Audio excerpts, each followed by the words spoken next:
പാർട്ടിയെ വലിയ രീതിയിൽ പ്രതിരോധത്തിലാക്കുന്നുണ്ട് ഇത് ഈ കത്ത് വിവാദം എന്ന കാര്യത്തിൽ സംശയമില്ല. നമ്മൾ ഇതിലേക്ക് വിശദമായി കടക്കുകയാണ്. തിരുവനന്തപുരത്ത് നിന്ന് AK സ്റ്റെഫിനും അതോടൊപ്പം തന്നെ ഈ വാർത്ത മാതൃഭൂമി ദിനപത്രത്തിലൂടെയാണ് ഇന്ന് കേരളം അറിഞ്ഞത്. ആ വാർത്ത പുറത്തുവിട്ടത് ബിജു പരവത്താണ്. രണ്ടുപേരും നമുക്കൊപ്പം ചേരുന്നുണ്ട്. കണ്ണൂരിൽ നിന്ന് ഫെലിക്സും നമുക്കൊപ്പം ചേരും. ആദ്യം ബിജു പരവത്തിലേക്ക് പോവുകയാണ്. ബിജു, നോക്കൂ, ഇതൊരു തെരഞ്ഞെടുപ്പ് വർഷമാണ്. പാർട്ടിയെ അത്യന്തികം പ്രതിരോധത്തിലാക്കുന്നതാണ് ഈ കത്ത്. ഇതിൽ ആദ്യത്തെ കത്ത് ഇപ്പോൾ കോടതിയിലേക്ക് എത്തുകയാണ്. അതിനെ ചോദ്യം ചെയ്തുകൊണ്ട് കഴിഞ്ഞ ദിവസം, അതായത് 3 ദിവസം മുൻപ് ഓഗസ്റ്റ് 13 അയച്ച MA ബേബിക്ക് മാത്രം അയച്ച മെയിൽ കൂടി മാധ്യമങ്ങൾക്ക് മുന്നിൽ വന്നിട്ടുണ്ട്. ഈ 3 ദിവസം കൊണ്ട് MA ബേബിക്ക് പാർട്ടിയുടെ ജനറൽ സെക്രട്ടറിക്ക് അയച്ച മെയിൽ എങ്ങനെയാണ് ചോർന്നത്? ആരാണ് ഇത് ചോർത്തിയത്? ആര്യ, ഈ 2 ചോദ്യം തന്നെയാണ് പാർട്ടിക്ക് മുമ്പിൽ ഇപ്പോഴുള്ളത്. എങ്ങനെ ചോർന്നു, ആരാണ് ചോർത്തിയത്? കാരണം ആദ്യത്തെ പരാതി ഡൽഹി ഹൈക്കോടതിയിൽ മുമ്പിൽ എത്തുന്നത് ഒരു ഡിഫമേഷൻ കേസിൻ്റെ ഭാഗമായിട്ടാണ്. അതിൽ രാജേഷ് കൃഷ്ണക്കെതിരെ രാജേഷ് കൃഷ്ണ ഫയൽ ചെയ്ത ഡിഫമേഷൻ കേസിൽ 1-ാം കക്ഷിയായി ചേർത്തിരിക്കുന്നത് ഈ പരാതി നൽകിയ മുഹമ്മദ് ഷർഷാദിനെയാണ്. ഈ മുഹമ്മദ് ഷർഷാദ് ഒരിക്കലും ഈ പരാതി പൊതുമണ്ഡലത്തിലേക്ക് വെച്ചിട്ടില്ല. അതുകൊണ്ട് തന്നെ അതൊരു ഡിഫമേഷൻ്റെ പരിധിയിൽ വരുന്നതല്ല. പകരം ഈ പാർട്ടിക്കുള്ളിൽ കൊടുത്തൊരു പരാതിയാണ്. എന്തിനാണ് ഈ ഷർഷാദിനെ ഇതിൻ്റെ കക്ഷിയാക്കി? ഷർഷാദ് കൊടുത്ത പരാതി അത് പോളിറ്റ് ബ്യൂറോ അംഗമോ CCയിലോ ഒന്നിലും അംഗമല്ലാത്ത രാജേഷ് കൃഷ്ണക്ക് കൈവശം വെച്ച് കോടതിയിലെത്തിച്ചു എന്നുള്ളത് ഒരു രാഷ്ട്രീയ പ്രശ്നം തന്നെയാണ്. അതിന് പ്രതിസന്ധിയിലാവുന്നതും പാർട്ടി തന്നെയാണ്. അതുകൊണ്ട് ഇതെങ്ങനെ ചോർന്നു എന്നുള്ളത് തന്നെയാണ് പാർട്ടിക്ക് മുമ്പിൽ ഇപ്പോൾ നേരിടുന്ന ഒരു പ്രധാന ചോദ്യം.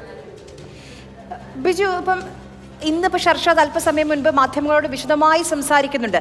അതിൽ നമ്മൾ ഇന്ന് പേരുകളിലേക്ക് കൂടി കടക്കുന്നുണ്ട്. മുൻ മന്ത്രിമാർ, അതോടൊപ്പം തന്നെ നിലവിലെ മന്ത്രിസഭയിലെ ആരൊക്കെയായി രാജേഷ് കൃഷ്ണയ്ക്ക് അടുത്ത് ബന്ധമുണ്ട്. അതൊന്നും രഹസ്യവുമല്ല. രാജേഷ് കൃഷ്ണയുടെ സമൂഹ മാധ്യമ അക്കൗണ്ട് ഒന്ന് തുറന്നാൽ മാത്രം മതി എത്രത്തോളം അടുത്ത ബന്ധമുണ്ട് പാർട്ടിയിലെ പ്രമുഖ നേതാക്കളൊക്കെ ആയിരുന്നു നമുക്ക് മനസ്സിലാകും. പക്ഷേ നോക്കൂ, അദ്ദേഹത്തെ കൊണ്ടുവരാൻ ശ്രമിച്ചിരുന്നു. ആരോ ശ്രമിച്ചു. കോടിയേരി മാറ്റിവെച്ച ആ തീരുമാനം ആരോ കൈക്കൊണ്ടു. പക്ഷേ ഈ ഉന്നയിച്ച ആരോപണങ്ങളിൽ കഴമ്പുണ്ട് എന്ന അവസാന നിമിഷം തോന്നിയതുകൊണ്ടാണ് മധുര പാർട്ടി കോൺഗ്രസിൽ ആ ലാസ്റ്റ് മിനിറ്റിൽ പേര് വെട്ടിപ്പോകുന്നത്. ആര്യ, ഇതിൽ ഈ രാജേഷ് കൃഷ്ണയുമായിട്ട് രാഷ്ട്രീയ നേതാക്കൾക്ക് ബന്ധമുണ്ടോ എന്നുള്ളത് ഒരു വലിയ കുറ്റമായി നമ്മൾ കാണേണ്ടതില്ല. കാരണം Rajesh Krishna London association of communist എന്ന് പറയുന്ന അവിടുത്തെ പാർട്ടി ഘടകത്തിൻ്റെ പ്രതിനിധിയാണ്. ആ പ്രതിനിധിയായതിൽ പലതിലും പല കാരണങ്ങളുണ്ടെന്നാണ് ഷർഷാദ് ഉന്നയിക്കുന്നത്. അത് അവരുടെ വ്യക്തിപരമായ കാര്യമാണ്. പക്ഷേ അവിടുത്തെ പാർട്ടി ഘടകത്തിൽ അംഗമാണ് ഈ രാജേഷ് കൃഷ്ണ.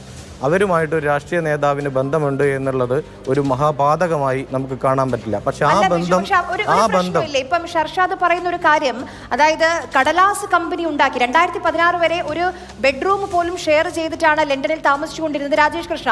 2016 ശേഷം 2016 എന്ന് പറയുമ്പോൾ ആദ്യത്തെ പിണറായി സർക്കാർ അധികാരത്തിൽ വന്ന സമയമാണ്. ആ കാലം മുതൽ ഇങ്ങോട്ടാണ് രാജേഷ് കൃഷ്ണയ്ക്ക് വെച്ചടി കയറ്റം ഉണ്ടായതെന്ന് ഷർഷാദ് പറയുന്നു. ഇതെല്ലാം ആരോപണമാണ്, അത് ശരിയാണ്.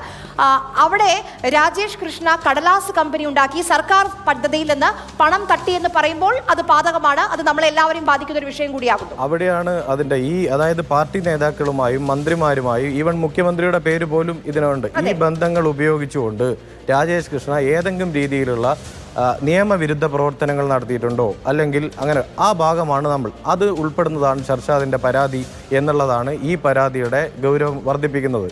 അതായത് മദ്രാസിലെ ചെന്നൈയിൽ ഒരു കമ്പനി തുടങ്ങുകയും ആ കമ്പനിയുടെ യിലേക്ക് ലണ്ടനിൽ നിന്ന് പണം വരികയും അത് വ്യക്തിഗത അക്കൗണ്ടിലേക്ക് മാറ്റി പാർട്ടി നേതാക്കൾക്ക് കൈമാറി. അത് ഇലക്ഷൻ സമയത്തൊരു ഫണ്ട് എന്ന രീതിയിൽ മാത്രമല്ല, റെഗുലറായി കൊടുക്കുകയും അതിനെ അവിടുത്തെ കണക്കിൽ രേഖപ്പെടുത്തിയിരിക്കുന്നത് ഇത് കൺസൾട്ടൻസി ഇടപാട് അല്ലെങ്കിൽ മറ്റ് സർവീസുകൾ എന്നുള്ള ഹെഡിൽ കൊടുത്തു എന്നാണ് ഈ പരാതിയിൽ പറയുന്നത്. ഇത് ഗൗരവമുള്ളൊരു വിഷയമാണ്. കാരണം ഒരു സർക്കാരിൻ്റെ അധികാര സ്ഥാനത്തിരിക്കുന്നവർ വ്യക്തിപരമായി ഇത്തരം ഫണ്ട് ട്രാൻസാക്ഷൻ നടന്നിട്ടുണ്ടെങ്കിൽ, ഒരു ഹവാല ലൂട്ടിംഗ് നടന്നിട്ടുണ്ടെങ്കിൽ അത് ഗൗരവമുള്ള വിഷയമാണ്. അത് രാഷ്ട്രീയ നേതാക്കളുമായി ബന്ധമുണ്ട് എന്നതിനേക്കാൾ ഉപരി ആ ബന്ധം ദുരുപയോഗം ചെയ്യുന്നു. അത് നമ്മുടെ സംസ്ഥാനത്തിന് പോലും ദോഷമാകുന്ന രീതിയിൽ നിയമവിരുദ്ധ പ്രവർത്തനങ്ങൾക്ക് വഴിവെച്ചു എന്നുള്ളത് അത് ഷർഷാദല്ല, ആരുന്നയിച്ചാലും അത് ഗൗരവമുള്ള വിഷയമാണ്. അതിനെ പാർട്ടി അഡ്രസ്സ് ചെയ്യേണ്ടതുമാണ്.